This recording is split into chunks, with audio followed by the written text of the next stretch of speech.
The ജേർണലിസ്റ്റിലേക്ക് ഇറാനെ ആക്രമിച്ചില്ലാതാക്കാൻ ഇറങ്ങിത്തിരിച്ച് ഒടുവിൽ അടപടലം കുടുങ്ങിപ്പോയ അവസ്ഥയിലാണ് ഇസ്രായേലും അമേരിക്കയുമെന്ന് ലോകം മുഴുവൻ തിരിച്ചറിഞ്ഞുകൊണ്ടിരിക്കുകയാണ്.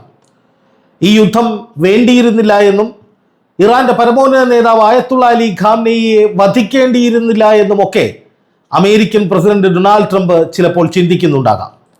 കാരണം അതിഭയാനകമായ തിരിച്ചടികളും സമ്മർദ്ദങ്ങളുമാണ് അമേരിക്കയ്ക്ക് ഇപ്പോൾ നേരിട്ടുകൊണ്ടിരിക്കുന്നത്.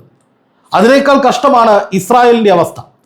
കഴിഞ്ഞ രാത്രിയിലും ഇസ്രായേലിലെ പ്രധാനപ്പെട്ട നഗരങ്ങളിലേക്കൊക്കെ ഇറാന്റെ അതിശക്തമായ മിസൈൽ ആക്രമണം ഉണ്ടായി.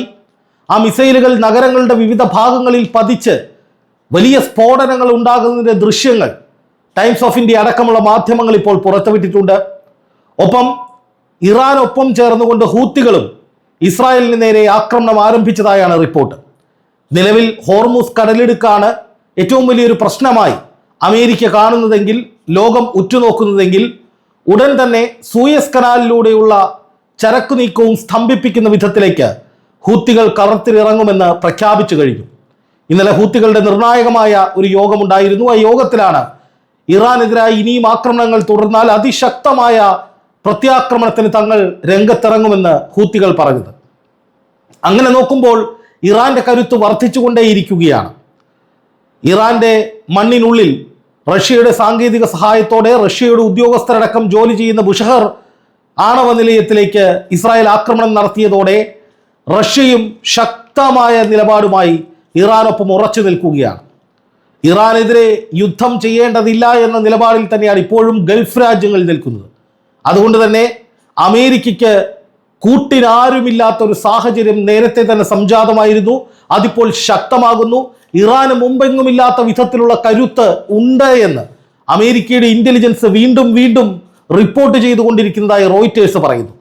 ഇത്രയും നാൾ, അതായത് ഒരു മാസക്കാലം ഇറാനെ തലങ്ങും വിലങ്ങും ആക്രമിച്ചിട്ടും ഇറാന്റെ മിസൈൽ ശേഷിയുടെ 1/3 മാത്രമേ ഏതെങ്കിലും തരത്തിൽ തകർക്കാൻ കഴിഞ്ഞിട്ടുള്ളൂ എന്നാണ് അമേരിക്കയുടെ ഇന്റലിജൻസ് പോലും പറയുന്നത്. നോക്കുക, ഒരു വശത്ത് ട്രംപ് ഇറാന്റെ മുഴുവൻ സൈനിക ശേഷിയും അവസാനിച്ചു, ഇറാൻ ഈസ് ഡെഡ് എന്ന് വരെ പറഞ്ഞിട്ട് ഉണ്ടായിരുന്ന ഒരു കാലമുണ്ടായിരുന്നു, അല്ലെങ്കിൽ ഒരു സമയമുണ്ടായിരുന്നു.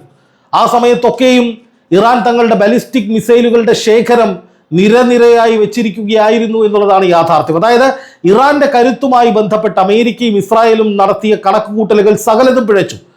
ഇപ്പോ അമേരിക്ക എങ്ങനെയെങ്കിലും ഈ യുദ്ധത്തിൽ നിന്ന് പിന്നോട്ട് പോകാനുള്ള പല വഴികളും തേടിക്കൊണ്ടിരിക്കുകയാണ്.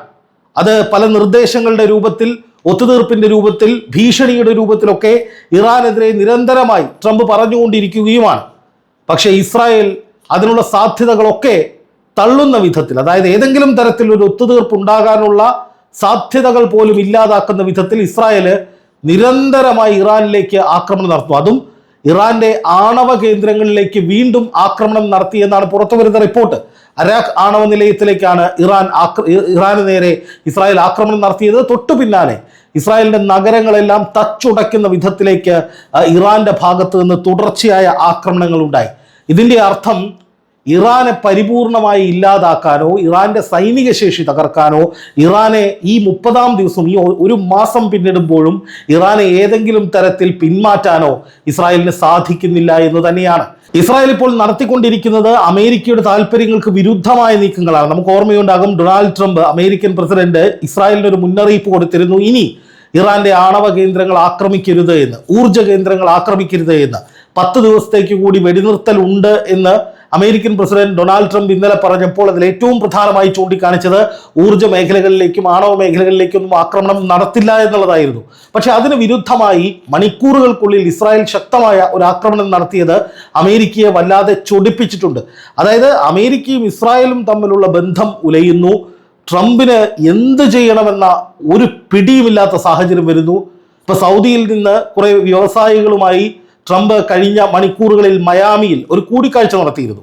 ആ കൂടിക്കാഴ്ചയിൽ ഇതുവരെ പറയാത്ത പല കാര്യങ്ങളുമാണ് ട്രംപ് പറയുന്നത്.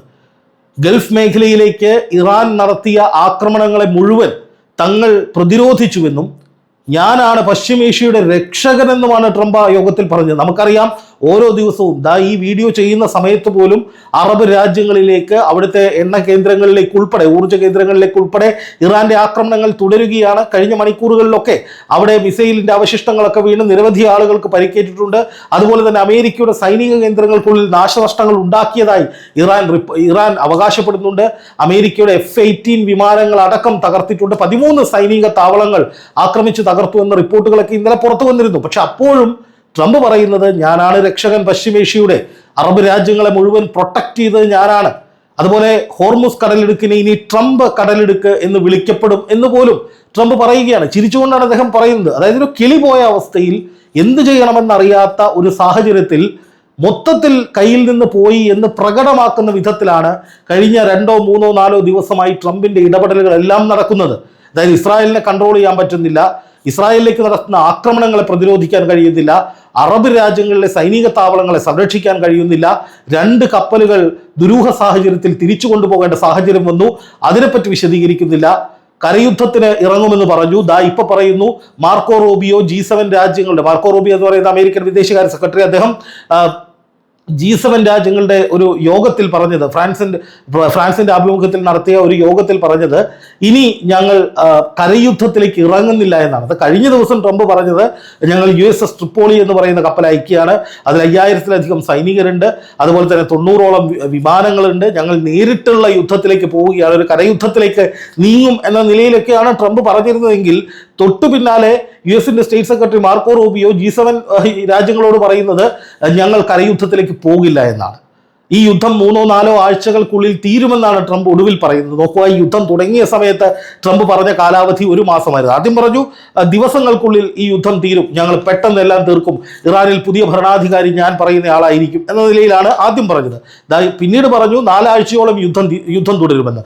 ഇപ്പൊ 4 ആഴ്ച പിന്നിട്ടപ്പോൾ വീണ്ടും പറയുകയാണ് ഇനി ചിലപ്പോൾ ഒരു 3-4 ആഴ്ച യുദ്ധം വേണ്ടിവരുമെന്ന്. 3500ഓളം കേന്ദ്രങ്ങൾ ഇറാന്റെ ഞങ്ങൾ ലൊക്കേറ്റ് ചെയ്ത് വെച്ചിട്ടുണ്ട്, അത് മുഴുവൻ തകർക്കുന്നതോടെ ഈ യുദ്ധം അവസാനിക്കും എന്നാണ് ട്രംപ് വീണ്ടും ഒരു ജാള്യതയും ഇല്ലാതെ, ഒരു ഉളുപ്പുമില്ലാതെ പറയുന്നത്. നോക്കുക, ഈ യുദ്ധം തുടങ്ങിയ കാലം മുതൽ ട്രംപ് പറയുന്നത് ഇറാന്റെ സൈനിക ശേഷി തകർത്തു, ഇനി കുറച്ചേ ബാക്കിയുള്ളൂ, ഇനി ഞങ്ങൾ തീർക്കാൻ പോവുകയാണ് എന്നൊക്കെയാണ്. അതിനിടയിലാണ് അമേരിക്കയ്ക്ക് നേരെയും അറബ് രാജ്യങ്ങൾക്ക് നേരെയും ഇസ്രായേലിന് നേരെയും ഒക്കെ തുടർച്ചയായ ആക്രമണങ്ങൾ ഇറാൻ നടത്തിക്കൊണ്ടിരിക്കുന്നത്. അപ്പൊ ഈ ട്രംപ് പറയുന്ന വാദങ്ങൾ മുഴുവൻ പൊള്ളയാണ് എന്ന് വീണ്ടും വീണ്ടും വീണ്ടും തെളിയുന്ന സാഹചര്യമാണ് ഇപ്പോൾ വ്യക്തമാകുന്നത്. എന്നാൽ അതേസമയം തന്നെ മറ്റൊരു പ്രധാനപ്പെട്ട കാര്യം, ഇസ്രായേല് വേറൊരു വഴിക്ക് തന്നെ പോവുകയാണ്. അതായത് നെതന്യാഹുവിനെ സംബന്ധിച്ച് ഈ യുദ്ധം തുടങ്ങിയതിന്റെ കാരണക്കാരൻ നെതന്യാഹു ആണ്. ഇസ്രായേൽ ജനത ചരിത്രത്തിലില്ലാത്ത വിധത്തിലുള്ള തിരിച്ചടികൾ നേരിട്ടുകൊണ്ടിരിക്കുന്ന ഒരു സമയമാണ്. ഇസ്രായേൽ എന്ന രാജ്യത്തേക്ക് ഇത്രയും നാൾ നീണ്ടു നിൽക്കുന്ന, ഇത്രയും നാശനഷ്ടങ്ങൾ ഉണ്ടാക്കുന്ന, ഇത്രയും ആൾനാശം ഉണ്ടാക്കുന്ന ഒരു വലിയ യുദ്ധം, പ്രത്യാക്രമണം ഈ അടുത്ത കാലത്തൊന്നും ഈ ചരിത്രത്തിൽ തന്നെ ഇല്ല. അപ്പൊ സ്വാഭാവികമായിട്ടും ഇത്രയും വലിയൊരു ആക്രമണം ഇസ്രായേലിലേക്ക് വിളിച്ചു വരുത്തിയതിൽ ഉത്തരവാദി നെതന്യാഹു ആണ് എന്ന് അവിടുത്തെ ജനങ്ങൾ തിരിച്ചറിയുന്നുണ്ട്.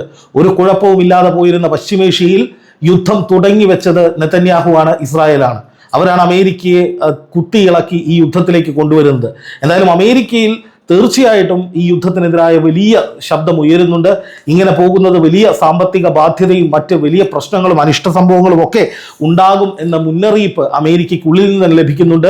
ഇറാന്റെ സൈനിക ശേഷിയുടെ, അല്ലെങ്കിൽ അവരുടെ ഈ പറയുന്ന മിസൈലുകളും ഡ്രോണുകളും ഒക്കെ അടങ്ങുന്ന പ്രതിരോധ ശേഷിയുടെ 1/3 മാത്രം, അതായത് വളരെ ചെറിയൊരു ശതമാനം മാത്രമാണ് തകർക്കാൻ കഴിഞ്ഞിട്ടുള്ളൂ എന്നാണ് അമേരിക്കയുടെ ഇന്റലിജൻസ് പോലും പറയുന്നത്. ശക്തമായ ആയുധങ്ങൾ ഇനിയും ഇറാന്റെ പക്കലുണ്ട്, മിസൈലുകളുടെ വലിയൊരു ശ്രേണിയുണ്ട്, അതുപോലെ തന്നെ ഡ്രോണുകളുടെ കൂറ്റൻ ശേഖരമുണ്ട്. അപ്പൊ അതുകൊണ്ട് തന്നെ അതൊക്കെ തകർക്കണമെങ്കിൽ ഇനിയും ഒരുപാട് കാലം വേണ്ടിവരുമെന്ന് ഇന്റലിജൻസ് പോലും മുന്നറിയിപ്പ് നൽകുന്ന സാഹചര്യത്തിൽ അമേരിക്കയ്ക്ക് ഏറെക്കുറെ കാര്യങ്ങൾ മനസ്സിലായിട്ടുണ്ട്. പക്ഷെ ഒന്നും ചെയ്യാൻ കഴിയുന്നില്ല, നിസ്സഹായാവസ്ഥയാണ്.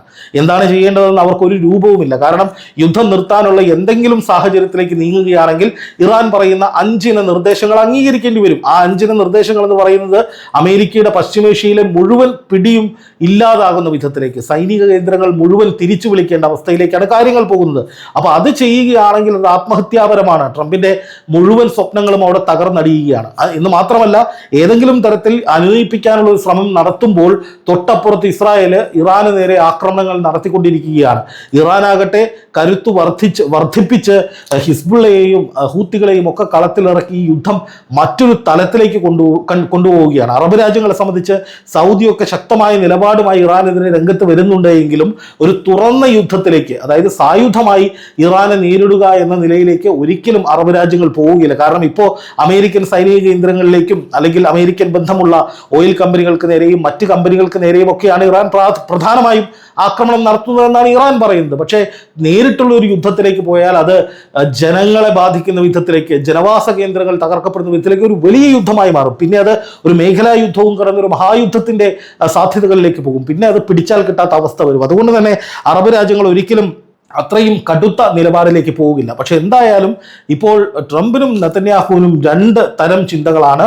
ഒന്നിച്ച് ഈ യുദ്ധത്തിന് ഇറങ്ങിത്തിരിച്ച് ഒരൊറ്റ മനസ്സോടെ ഈ യുദ്ധം ഒന്നിച്ച് വിജയിക്കാമെന്ന് പ്രഖ്യാപിച്ച് ഒന്നിച്ച് ലോകത്തോട് ഞങ്ങൾ ഇറാനെ കീഴടക്കി, ഇറാന്റെ എല്ലാം തകർത്തു എന്ന് ആവർത്തിച്ച് ആവേശത്തോടെ പറഞ്ഞുകൊണ്ടിരുന്ന ഈ രണ്ട് നേതാക്കളും ഇപ്പോൾ രണ്ട് വഴിക്കാണ്. നെതന്യാഹു അമേരിക്കയുടെ വിലക്ക് ലംഘിച്ചുകൊണ്ട് ഇറാന്റെ ആണവ കേന്ദ്രങ്ങളും മറ്റ് പ്രധാനപ്പെട്ട ഊർജ്ജ കേന്ദ്രങ്ങളും ലക്ഷ്യം വെച്ചുകൊണ്ട് വീണ്ടും വീണ്ടും ആക്രമണങ്ങൾ നടത്തുമ്പോൾ ട്രംപ് ഇപ്പുറത്ത് പ്രഖ്യാപനങ്ങൾ പല വഴിയിൽ നടത്തുകയാണ്. അല്ലാതെ ട്രംപിന്റെ ഭാഗത്തു നിന്ന്, അമേരിക്കയുടെ ഭാഗത്തു നിന്ന് കൂടുതൽ ആക്ഷൻസ് ഉണ്ടാകുന്നില്ല. എങ്ങനെയെങ്കിലും ഇത് വൈൻഡപ്പ് ചെയ്യാനുള്ള ഒരു നടപടിയിലേക്ക് അമേരിക്കയും പോവുകയാണ്. എന്തായാലും യുദ്ധം രൂക്ഷമാക്കുന്ന നിലയിലേക്ക് ഇറാന്റെയും പ്രോക്സി ഗ്രൂപ്പുകളുടെയും നീക്കങ്ങൾ ശക്തമായിക്കൊണ്ടിരിക്കുകയാണ്. ഇസ്രായേലിൽ വ്യാപകമായ മാരകമായ നാശനഷ്ടങ്ങൾ ഉണ്ടാകുന്നു. ഇനിയും ഈ യുദ്ധം 3-4 ആഴ്ച തുടരുമെന്ന് പറയുമ്പോൾ അത് ലോകത്തിനുണ്ടാക്കുന്ന പ്രത്യാഘാതങ്ങൾ അതീവ ഗുരുതരമായിരിക്കും. ട്രംപിന്റെ വാക്കും പഴയ ചാക്കും എന്നുള്ള ഒരു പ്രയോഗമുണ്ട്. അതുപോലെ തന്നെ ട്രംപ് ഇപ്പോൾ പറയുന്നത് 3-4 ആഴ്ച യുദ്ധം വേണ്ടിവരുമെന്നാണ്. അപ്പൊ അത്രയും കാലം കൂടി ഈ യുദ്ധം നീണ്ടുപോയാൽ അത് വലിയ പ്രത്യാഘാതങ്ങൾ സകലർക്കും ഉണ്ടാകും, ഈ ലോകത്തിനുണ്ടാക്കുമെന്ന കാര്യത്തിൽ ഒരു സംശയവുമില്ല.